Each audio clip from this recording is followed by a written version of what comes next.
Blanco esté por encima del presidente que se quiere reelegir. Y Santos 24%. Bajísimo. Muy bajo. Un hombre que sacó casi el 70% de las elecciones ya va en el 24%.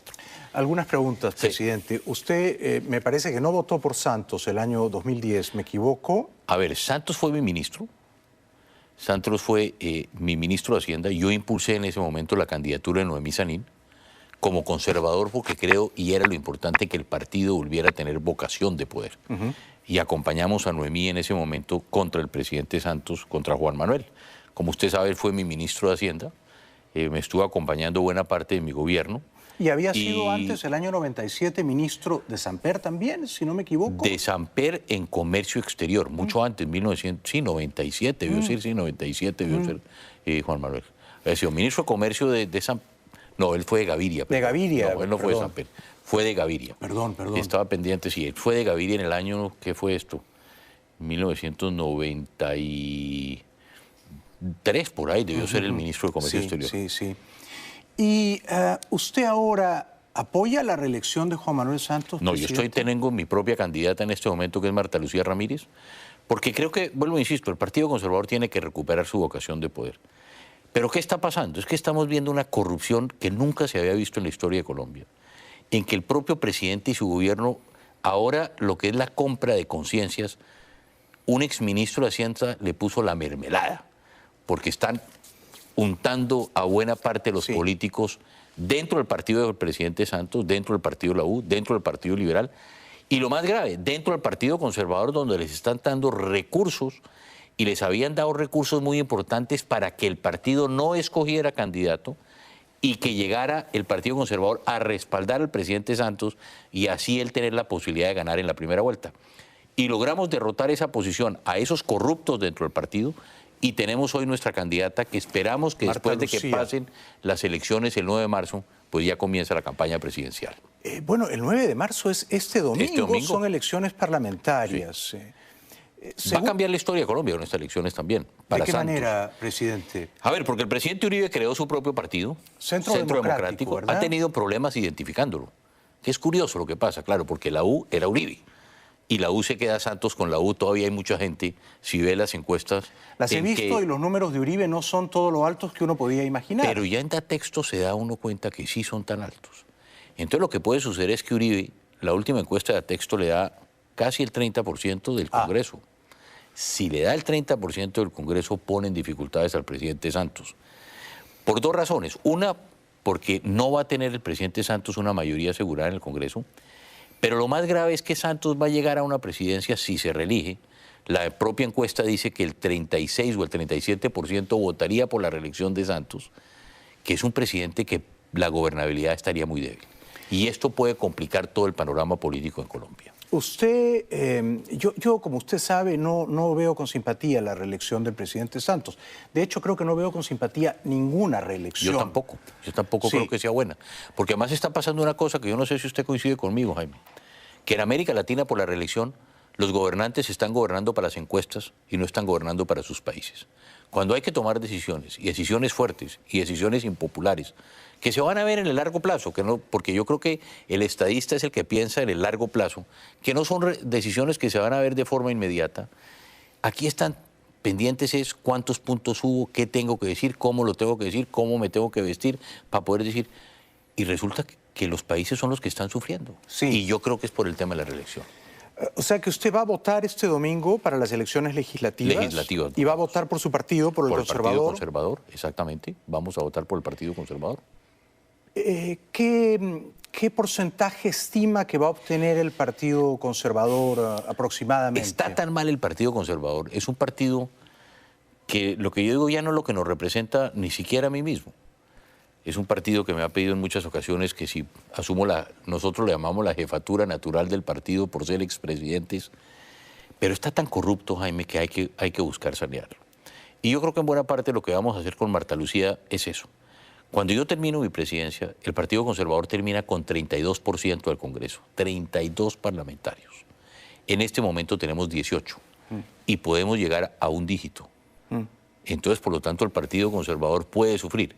Puede mantenerse el mismo número de senadores o un poco menos por lo que se llama el umbral electoral, que el partido es que somos 170 años de historia, es un partido con mucha historia que puede mantener ese umbral, cosa que puede no sucederle a partidos pequeños y que van a perder posiciones en el Congreso. Entonces, ahí va a haber un hecho importante, pero yo creo que vamos a bajar el número de parlamentarios y no es bueno para el Partido Conservador, por un lado, pero por otro lo que significa es que hay que entrar a renovarlo, a cambiarlo y acabar con esa corrupción que estamos viendo al interior del partido con esa compra de conciencias. ¿Le conviene a Colombia, yo me atrevo a decir que sí, que Álvaro Uribe sea senador? Esa es una decisión que tomó el presidente Uribe. ¿Le gusta? Si usted me pregunta a mí, yo no lo hubiera hecho. Yo la verdad que creo que desde fuera podía ser una labor más importante, creo yo. Usted podría postular al Senado. Y a la presidencia, inclusive. ¿Y a la presidencia Claro, también? porque yo, desde el cambio del presidente Uribe, yo tengo derecho constitucionalmente a un nuevo periodo presidencial si es que tomara la decisión, que tampoco la voy a tomar. Ni lo voy a hacer, no. Porque yo creo que ya llegó el tiempo del cambio de las nuevas generaciones y de renovar la política. Pero yo, del presidente Uribe, esa es una decisión que él tomó. Yo ya estuve en el Congreso, inclusive con el presidente Uribe estuvimos en el Congreso, éramos compañeros en el Congreso. Creo que bueno, él tomó esta decisión de liderar sus huestes. Creo que la elección del domingo le va a ir bien en el Senado. No creo que le vaya muy bien en la Cámara de Representantes por cuestiones internas de la política. Pero en Colombia el Senado es lo que es importante, en este caso como grupo parlamentario. Permítame esta pregunta. Hacia la segunda, tercera semana de mayo, las presidenciales son el 25 de mayo. Si usted tiene que elegir, la pregunta simple sería, no se la voy a hacer, entre Juan Manuel y su candidata Marta Lucía. Obviamente usted votaría por Marta Lucía. Pero si es Juan Manuel Santos y Oscar Iván Zuluaga, que es el candidato leal a Álvaro Uribe... Le voy a decir por qué no votaría por Santos. Porque resulta que el presidente Santos terminó en coalición política con Ernesto Samper Pizano. Ernesto Samper Pizano es el candidato que yo pierdo las elecciones porque el narcotráfico compra la presidencia con Ernesto Samper. Lo recordamos vivamente. Entonces, hay un imposible moral en este caso de sentarme yo en una coalición con Samper y con Santos. Es más, lo que yo digo es que reelegir a Santos es reelegir a Samper, que es lo que está pensando el país. Ojalá el país entienda esto y no voten por el presidente Santos, porque esa coalición política en este momento le hace mucho daño a Colombia. Y con lo cual, debo suponer que usted preferiría votar por Oscar Iván Zuluaga. Claro, pero igual, si Marta Lucía pasa a la segunda vuelta y no es Oscar Iván, esperamos que Oscar Iván y otros grupos políticos apoyen y partidos apoyen a Marta Lucía. Y es probable que eso ocurra porque en las encuestas, de hecho, están empatados Marta Lucía y Oscar Iván, ¿verdad? Pero además otra cosa que es interesante, en la segunda vuelta pasarían Santos y Marta Lucía en esta encuesta de Atexco, pero lo importante es que están a 7, 8 puntos de diferencia entre Marta Lucía y Juan Manuel Santos en la segunda vuelta, 38 o 10 puntos, 39. Es decir, que Marta Lucía le puede ganar. Si hace una buena campaña, como creo que la va a comenzar a hacer después de que pase el 9 de marzo, si logramos que otros grupos políticos, si pasamos a la segunda vuelta, se unan, no es difícil. Hay que ver también algo que es muy interesante, lo que puede suceder, el voto en blanco. El voto en blanco saca 42%. Nunca había visto... Hay un margen de 5% para arriba o para abajo la encuesta de error.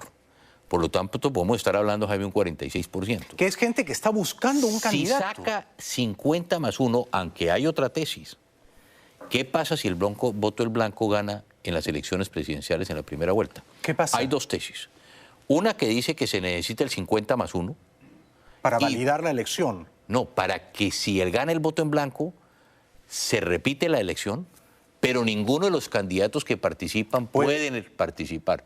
Lo que significaría que es una manera de sacar al presidente Santos es votar en blanco. Hay otros que sostienen que el voto en blanco simplemente está en la Constitución porque es un voto castigo y no necesita la mayoría más 1. Hay una discusión legal, que el voto en blanco si gana es porque la gente cree que ninguno de los candidatos les gusta o que ninguno de los candidatos cumple los requisitos o ninguno de los candidatos son buenos, y solamente con que el voto en blanco gane en la primera vuelta. O sea, que la primera mayoría, no la mayoría absoluta, exacto, pero la primera mayoría debería inhabilitar, por lo menos moralmente, a los candidatos. Pero yo también creo que legalmente, porque usted no le puede exigir al voto en blanco el 50 más 1. No. Porque uno nunca se imaginaría que el voto en blanco necesita. El voto en blanco es un voto castigo, en el fondo. Sí. Entonces, si saca esa mayoría, yo creo que lo que hay que ver es si legalmente todos los 3, 4, 5, 6 candidatos que hay no pueden volver a participar. Se barajaría de nuevo para la segunda vuelta. Qué interesante. Que sería otra vez la primera vuelta. Fascinante, no. Puede suceder, estamos en este momento... Bueno, con 41% de intención de voto en blanco. O a 4, yéndonos a la tesis más dura.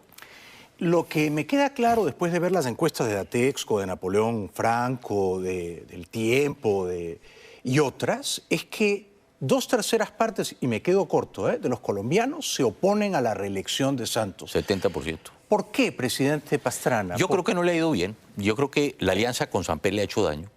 Yo creo que el país ha entendido que esa alianza no es buena. Santos-Samper, después de lo que pasó en Colombia, no es buena. ¿Y por qué cree que se aliaron? Tristemente hay dudas del proceso de paz. Porque claro, como es un proceso que está tan cerrado, que no conocemos absolutamente nada. Si usted ahorita me hace una pregunta y me dice, ¿y usted cómo ve el proceso de paz? No le puedo decir absolutamente nada porque no conozco nada. Conoce más el presidente de Uruguay que lo que conocemos nosotros los colombianos. O conoce más el candidato a la vicepresidencia de Santos que lo que conoce el país. Entonces no se puede hablar de ese proceso. Segundo, lo de Samper no se entiende. No. La verdad que nosotros no entendemos esa unión Santos-Samper porque si el presidente Santos está buscando al Partido Liberal, ese partido del 8.000, como lo llamo yo, que es el proceso del narcotráfico, no le va a aportar. No. Por el contrario, le va a restar. Y por eso cuando en Colombia yo digo, reelegir a Santos es reelegir a Samper, la gente se queda pensando muy seriamente si hay que votar esa opción. Semejante o equivalente, pero ha convalidado un diálogo en La Habana, que no es precisamente una ciudad donde se respire libertad, con representantes de las FARC. ¿Le parece que eso ha estado bien o que ha sido un error? Bueno, usted sabe que al presidente Santos le gustan las zonas de distensión. Él me propuso la zona de distensión en Colombia. Y yo creo que ahora la zona de distensión del presidente Santos se llama Caracas y La Habana. Esas son las zonas de él. Pero además la gente no piensa y no mira una cosa. ¿Por qué las reuniones no se hacen en Suecia o por qué no se hacen en Madrid o en Roma? Es una ciudad libre. ¿Por qué? ¿Por qué cree usted? Porque es que yo dejé en la lista de terroristas a las FARC. Cuando yo rompo el proceso, cuando la FARC toma la decisión de romper el proceso, yo los dejo en la lista de terroristas de Europa, de Estados Unidos y de Canadá. Por lo tanto, la FARC no se puede mover de La Habana o no se podría mover de Caracas, que es la sede complementaria, como ellos mismos lo han dicho. Esas son las dos zonas de distensión de Juan Manuel Santos. Yo tuve una, él tiene dos. La mía tuvo 42.000 kilómetros. ¿Cuánto tiene La Habana y cuánto tiene Venezuela en kilómetros cuadrados? Que es mucho más que la zona, mucho más que Suiza. Y de hecho, y a ustedes se lo hemos recriminado, sí. Se lo hemos recriminado. Pero claro, es fácil ser entrenador después del partido, al día siguiente, el lunes. Pero él propuso la zona de distensión, claro, y en este libro, Memorias Olvidadas, sí, usted lo recuerda, la idea de la zona de distensión en el Caguán, que yo creo, con todo respeto y con franqueza, señor presidente, que no funcionó y que sí, fue... No funcionó y no volvería a funcionar. Es imposible volver a hacerla. Fue una idea bien intencionada, claro, pero que falló. Pero esa idea, claro, se la ofreció Juan Manuel Santos. Claro, es que es lo que es increíble, porque quien propone la zona de distensión es Juan Manuel Santos, porque él trabajaba en ese momento, un grupo de Naciones Unidas, liderado por el PNUD, el Programa de Naciones Unidas para el Desarrollo, sí, financió un estudio en el año 1997-98 para decirle al presidente que iba a ser elegido qué hacer. Y en ese grupo que estaba Juan Manuel, es Juan Manuel el que propone la zona de distensión y dice, le proponemos al próximo presidente de Colombia, llámese Pastrana, sí, o Serpa, que la zona de distensión es el mecanismo para sentarse a hacer la paz. Pero es más, Juan Manuel Santos fue el encargado de la Comisión de Verificación Internacional con el proceso con las FARC. Y es más, el presidente Santos fue mi ministro de Hacienda y nunca en el Consejo de Ministros el presidente estuvo en contra del proceso de paz o se opuso al proceso de paz. Por el contrario, siempre lo respaldó y siempre estuvo de acuerdo con él. Fue un error, sin embargo, a la luz de los hechos, la decisión de la zona de distensión. Es que no había otro mecanismo porque ¿qué es la propuesta que yo le hago a Tiro Fijo? ¿Por qué no hacemos esto afuera? Además, porque la paz no produce noticias todos los días. Era muy complicado. Le dije, hagamos, y Tiro Fijo se empeñó en decir, Colombia, nosotros la hacemos en Colombia porque la paz la hacemos nosotros los colombianos. Segundo, tenía que generarse confianza. Tiro Fijo era un hombre que tenía temor de salir de Colombia y tenía que generarse una confianza que no existía. ¿Por qué? A la gente se le olvida, Jaime, que estando Tiro Fijo negociando con el gobierno colombiano, la última vez que negoció antes de hablar conmigo, de dialogar conmigo, lo bombardearon. Y lo bombardearon cuando estaban en la mesa de negociación o la mesa de diálogo. ¿Y quién lo bombardeó? Fue el gobierno del presidente Gaviria, siendo ministro del Interior. Mire cómo es la vida. El ministro del Interior de César Gaviria, ¿quién era? Humberto de la Calle.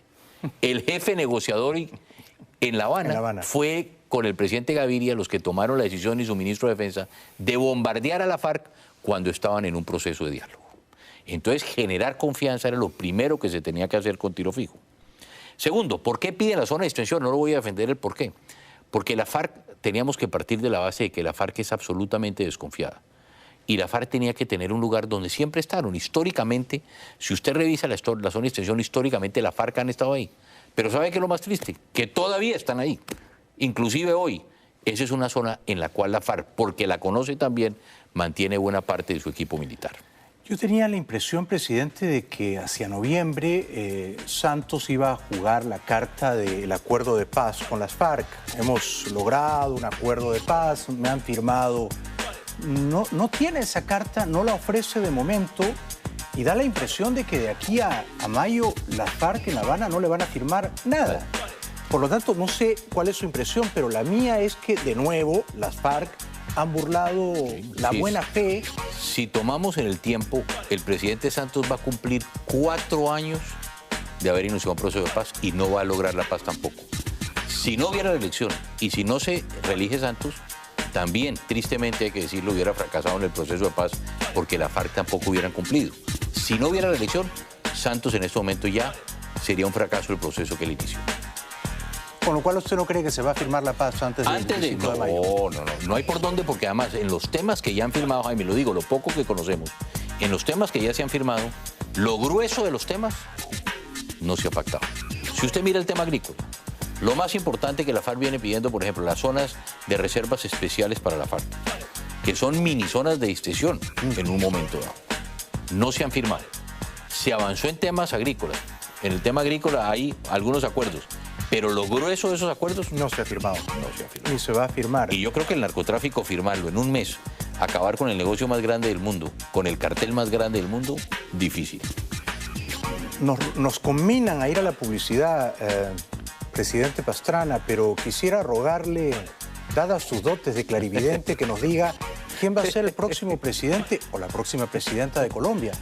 Y a ver si esto lo pasamos el 7 de agosto y... Yo espero que sea Marta Lucía. Espero que sea Marta Lucía y espero que el partido la acompañe en este proceso y ojalá podamos tener mujer presidente en Colombia. Ojalá. Ojalá. Yo lo acompaño en ese deseo. Y si no es Marta Lucía, que sea Oscar Iván. En este momento sí, pero reelegir a Samper, eso no está en mi proyecto político. Porque para usted Samper y Santos juegan en el mismo club. Es lo mismo. Reelegir a Santos es reelegir a Samper. ¿Quién hubiera dicho? Pero Santos, que fue ministro de Gaviria... No, y además que lo quiso tumbar. Porque si usted recuerda, en 1994 el conspirador del régimen fue Juan Manuel contra Samper.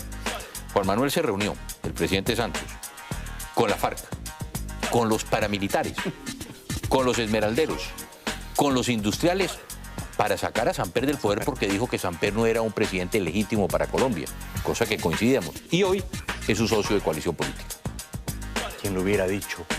Presidente Pastrana, gracias por estar aquí. Le ruego que nos acompañe toda la hora, por favor, abusando de su gentileza. Muchas gracias. Tenemos que ir a la publicidad. Mañana el presidente Pastrana va a estar presentando este libro que recomiendo con entusiasmo, Memorias Olvidadas. Es un registro fascinante de su aventura, jugándose la vida siempre en el territorio peligrosísimo del poder.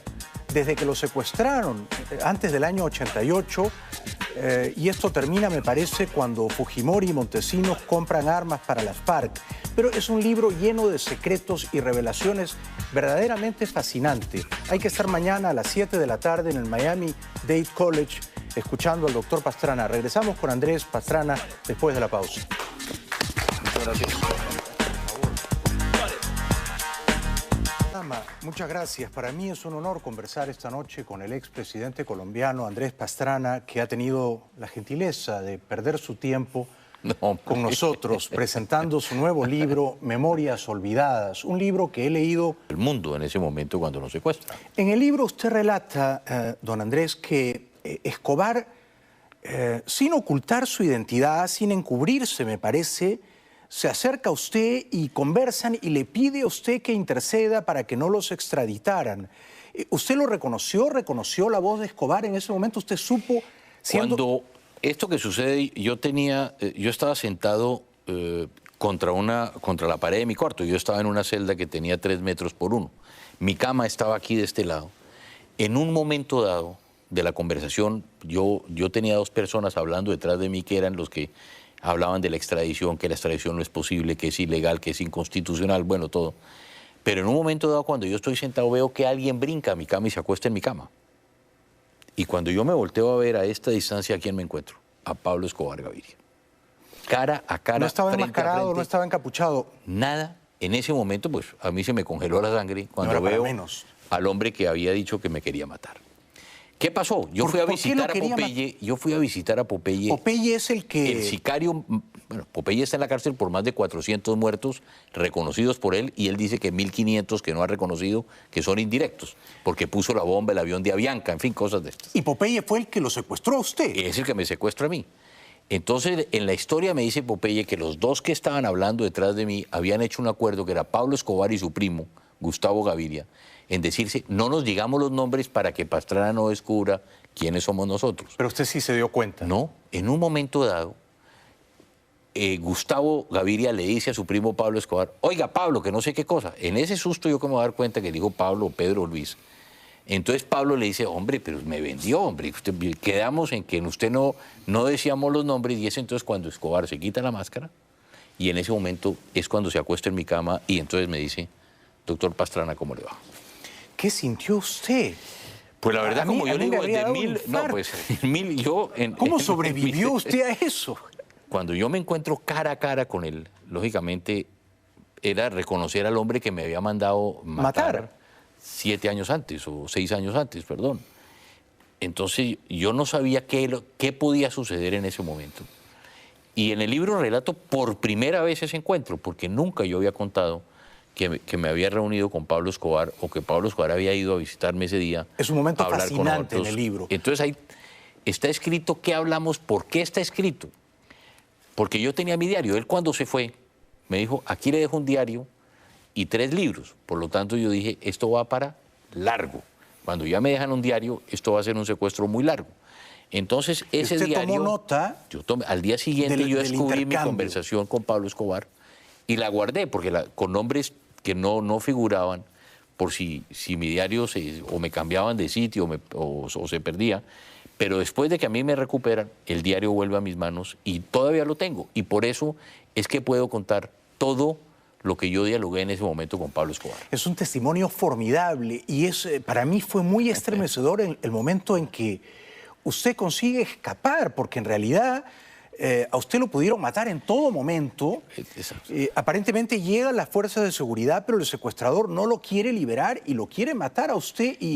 Y usted cuenta cómo, me parece que es Zapata, un policía heroico, sí, Zapata, que se ofrece para que el secuestrador pudiera escapar, ¿verdad? Exacto. Pero su vida ahí pendía de un hilo, presidente. Claro, porque lo que nadie sabía era yo dónde estaba.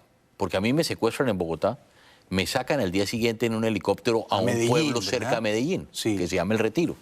Y usted, en una conversación con su padre, aparentemente se lo sugiere, ¿verdad? Sí, porque me lo había dicho en ese momento. Después supe que era Escobar, cuando dice, es que mande la gente aquí a Medellín, pero yo también del susto nunca caí en cuenta de eso. ¿Pero cómo se iba a dar cuenta? Entonces llego yo y cuando secuestran al procurador, que lo matan después, en el operativo, el procurador tenía una finca en El Retiro, donde yo estaba secuestrado.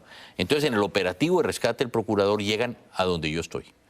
Entonces, yo lo único que hacía durante el día para romper la monotonía de un secuestro era bañarme. A las 11 de la mañana. Entonces yo salía a las 11, me bañaba, el baño estaba abierto, no tenía ninguna privacidad y salía, ellos siempre me estaban cuidando. Entonces yo me fui a bañar y regresé. Y cuando yo regreso del baño, me estoy vistiendo, oigo mucho ruido. Y cuando uno está secuestrado, Jaime, el cambio sufre uno mucho porque es cuando corre más peligro, cuando lo van a cambiar de sitio. Y yo creí que me iban a cambiar de sitio. Y entonces, en ese momento, entra un secuestrador y me esposa las manos y me dice, parece que llegó la autoridad. Inmediatamente aquí va uno a las películas y yo dije, este señor va a ir, va a agarrar una pistola, me va a poner una almohada y me va a disparar y me va a matar. Efectivamente, vuelve el secuestrador y me pone una ametralladora en la cabeza y yo dije, hasta aquí fue, hasta aquí llegué. Y él me dice, no, usted va a negociar por mí. Entonces le dije, ¿cómo así? Dijo, sí, usted va a negociar mi vida. Si yo salgo bien, usted sale bien. Dije, déjeme negociar. Entonces es en ese momento que llega la policía y el policía dice, ¿quién está ahí? Porque ellos no me veían porque la puerta estaba al lateral. Sí. Entonces yo digo, Andrés Pastrana. Y entonces dice el policía, ¿quién? Digo, Andrés Pastrana. Y entonces le dice un policía al otro, ¿cómo le parece que vinimos por el santo y se nos apareció la Virgen, ¿no? Por eso es que llegan ellos ahí a la celda, ¿no? Y entonces en ese momento usted se identifica y hay un policía Zapata que, bajamos, no, ahí se bajamos, deja esposar. Sí, ahí bajamos después a un auto. El secuestrador me dice que si yo manejo, le digo que sí, voy a prender el coche o el carro. No había llave. Entonces me dice, abre el capó. Entonces yo abro el capó y el secuestrador se mete en el capó y en ese momento yo dije, le voy a dar un golpe a este secuestrador que me permita salir a correr, ya que la autoridad está afuera. Pero yo pensé en ese momento, y si yo salgo y creen que yo soy el secuestrador, me van a matar a mí, porque esto está rodeado de policías o de ejército. Yo salgo y ya es cuando empezamos a negociar y él me dice, ¿cómo me voy a ir? ¿Cómo me voy a escapar? Y yo le digo, espere, y yo negocio. Y empezamos a hablar con la policía. ¿Cuánto duró esto? Si 1 minuto o 1 hora, no sé, o 2 horas, no tengo ni idea.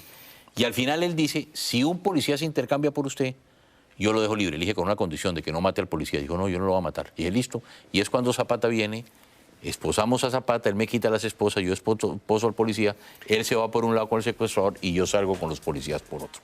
¿Y le respetaron la vida a Zapata y luego...? Sí, ahí mismo lo liberaron, ahí mismo. Después estuvo aquí en Miami, en la presidencia mía estaba aquí en Miami, en el consulado. ¿Sí? Sí. Zapata trabajaba aquí.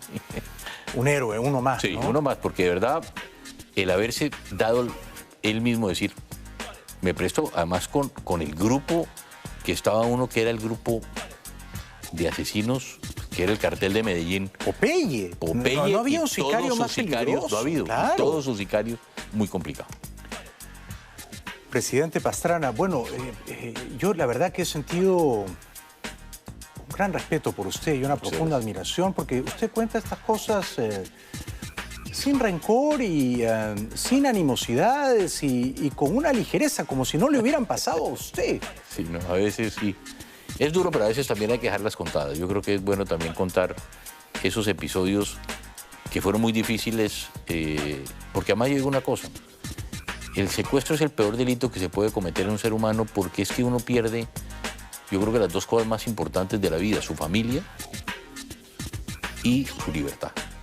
Y uno no sabe al minuto siguiente qué es lo que va a pasar, si en ese minuto está uno vivo o está muerto y sobre todo en las manos de quien estaba uno. Lo que nunca ha perdido usted, don Andrés, es el honor. Es usted un hombre de honor y es usted un valiente. Y los que somos cobardes y apocados como yo, se lo reconocemos. No, muchas gracias. Es usted se lo dije antes, es usted un torero. Puro arrojo tremendista, torero. ¿no? Yo parezco como Palomo Linares, ¿no? Como mi buen amigo. Regresamos con don Andrés Pastrana después de la pausa. Ya volvemos.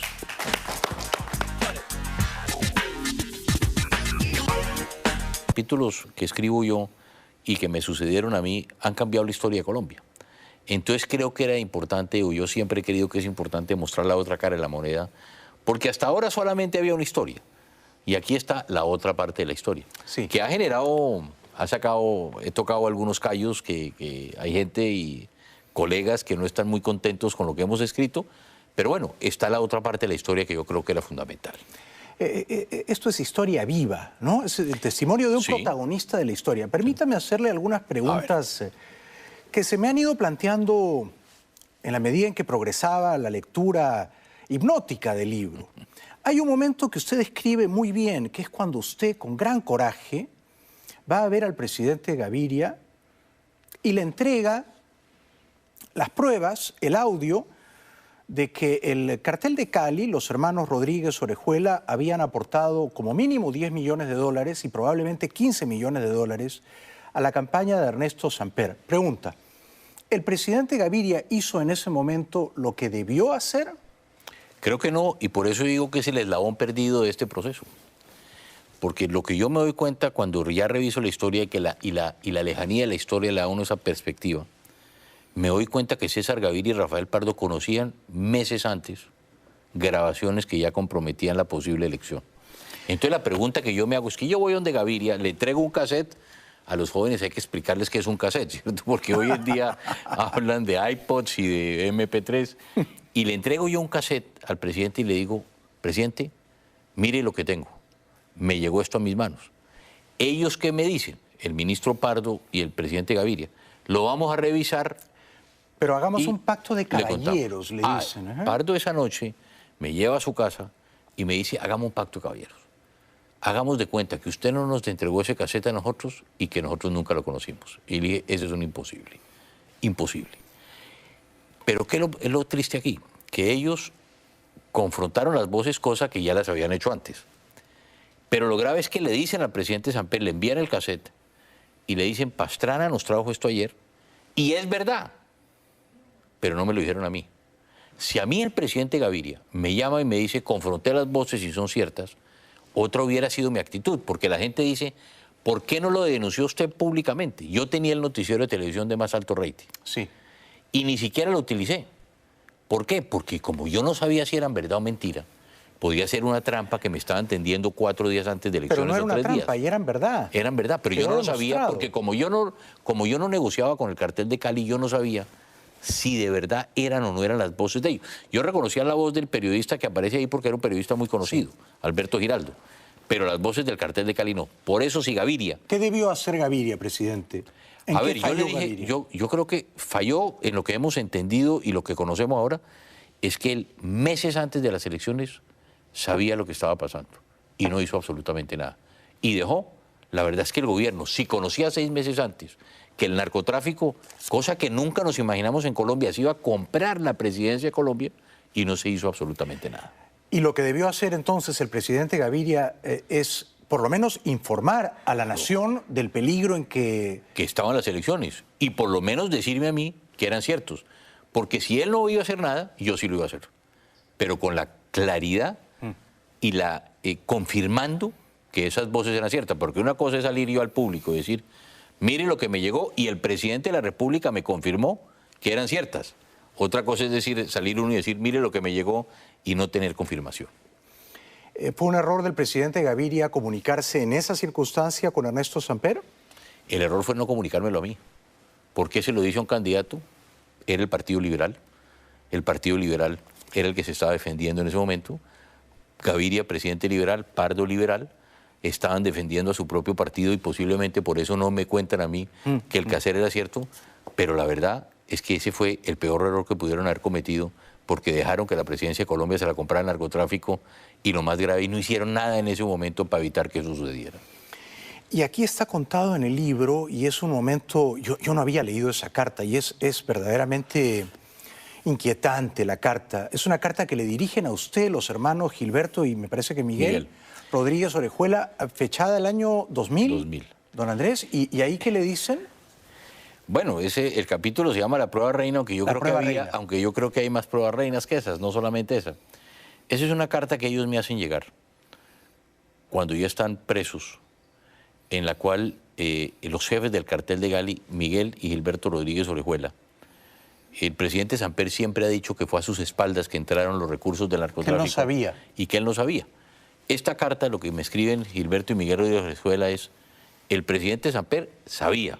Horacio Serpa, hoy cabeza de lista el próximo domingo del Partido Liberal, sabía de la entrada de los recursos del narcotráfico también a la campaña. Horacio Serpa, quien puede ser elegido senador el próximo domingo.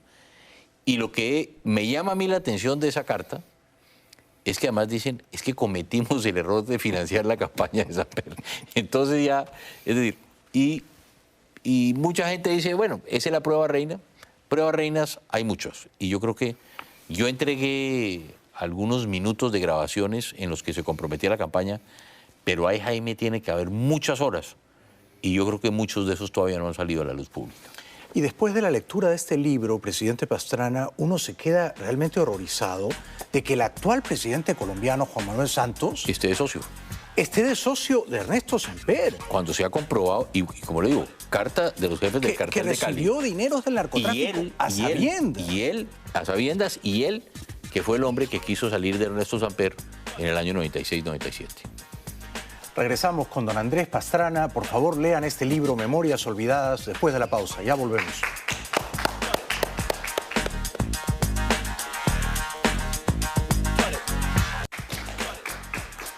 Muchas gracias. Bienvenidos de vuelta al programa. Nos visita el expresidente colombiano Andrés Pastrana.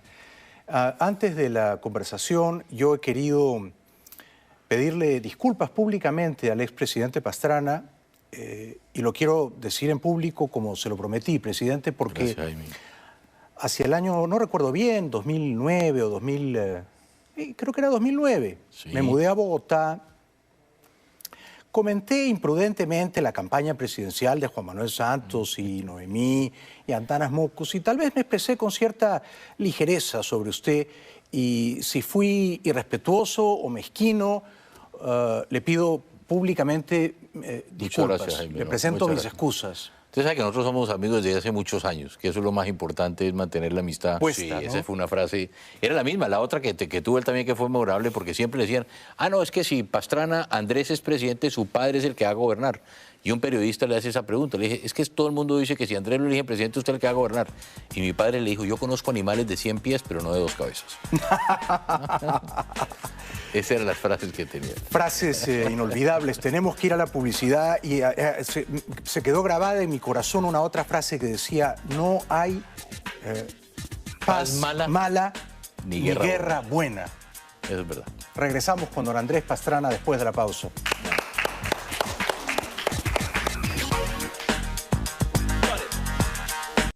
Muchas gracias. Quiero agradecer profundamente a Andrés Pastrana, que ha tenido la gran gentileza de venir esta noche al programa a presentar su nuevo libro, Memorias Olvidadas. Muchas gracias, querido Andrés, Jaime, por venir. No, de nuevo, muchas gracias por habernos tenido aquí, de poder compartir algo de estas memorias, de poder hablar un poquito de política. Ha sido un honor. Y de poderlo volver a ver. Hacía muchos años no nos veíamos. Ha sido un honor. Muchas gracias. Que sea hasta pronto, por favor. Pronto, que muy pronto estaremos otra vez por acá. Y le ruego que siga usted haciendo política por el bien de Colombia. Estamos retirados, pero bueno. Pero los políticos nunca se retiran, ¿verdad? No, nunca nos retiramos. Y entonces, ¿hay que votar por Marta Lucía o por...? Marta Lucía, tenemos que llegar a Marta Lucía. Ojalá podamos sacarla. Necesitamos llegar a la segunda vuelta, lo que es importante en este momento. Y creo que se va a lograr. Y en ningún caso votar en blanco es mejor que votar por Marta Lucía. No, hay que votar por Marta Lucía, y yo espero que el Partido Conservador... Yo digo que en Colombia hay más conservadores que partido, y por eso posiblemente la gente también se va a dar una sorpresa de la votación que puede sacar Marta Lucía. Gracias, presidente Pastrana. Muchas gracias a usted, Jaime, por la invitación. Hasta pronto, y que la próxima vez que nos veamos comentemos los triunfos de Colombia en el Mundial. ¿Qué le parece? Me parece muy bien, y esperamos que sí. No tenemos a Falcao. Esperemos que se recupere Falcao. Va a ser difícil, pero yo creo que el grupo que nos tocó nos da una buena posibilidad. Sí, es accesible, ¿verdad? Bueno, ahí está solo Japón. Grecia es un equipo que tiene una buena defensa, pero creemos que podemos ir adelante. Dios lo bendiga. Muchas gracias, lo mismo, Jaime. Larga vida para usted, don Andrés Pastrana. Un aplauso para él, por favor. Muchas gracias. Saludos a Nora y a la familia. Muchas gracias, Jaime, se los daremos. Gracias a ustedes por hoy. Por favor, acompañen al presidente Pastrana mañana en la presentación de su libro en el Miami-Dade College, Campus Wolfson. Por hoy, muchas gracias. Buenas noches.